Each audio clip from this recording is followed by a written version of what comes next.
والسلام عليكم ورحمة الله وبركاته. هو مش فيديو قصير كده، يعني مش حاجة كبيرة.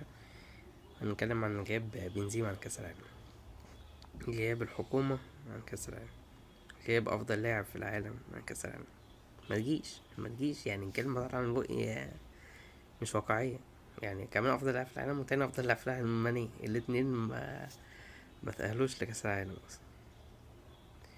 طبعا غياب بنزيما ضربة قوية جدا جدا لفرنسا. لعيب كده يدي تقل للتشكيلة، يدي تقل للقايمة. بنزيما خبرة، عنصر خبرة رهيب، عنصر تحفيز للعيبة الصغيرة رهيب.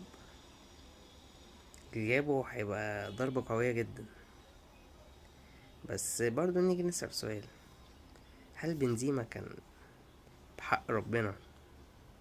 يعني هل القرار العادل ان هو كان يلعب هو الاساسي كأس العالم ده؟ يعني بعيدا عن العاطفة، خلينا واقعية.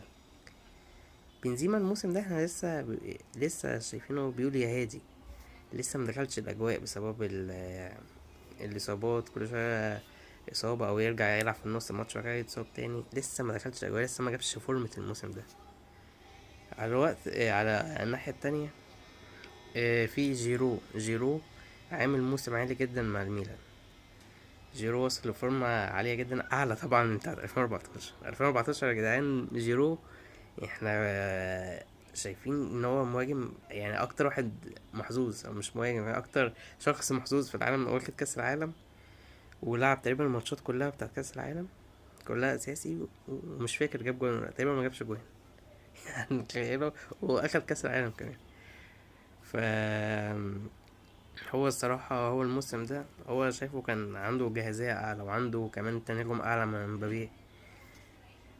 فأظن جيرو عدل ربنا هو اللي كان يلعب. بس طبعا بنزيما عشان الأسباب التانية اللي قلتها يدي تقل كبير جدا للمنتخب، كفاية اسمه يعني. فللأسف يعني، واحنا مستنيين مباراة افتتاحية ومستنيين الحفل الافتتاحي، فجأة امبارح يعني ننصدم بالخبر ده. وحاجة حزينة على الكورة يعني، ان بنزيما يجيب عن كاس العالم، خصوصا ان هو كان يستحق ان هو يلعبه بعد كل المشاكل، وبعد ان هو وصل للفورمة دي، وبعد كل الانتقادات. يعني قبل ما كان يتألق كان يستحق ان هو يلعب كاس العالم ده. بس هو القدر يعني.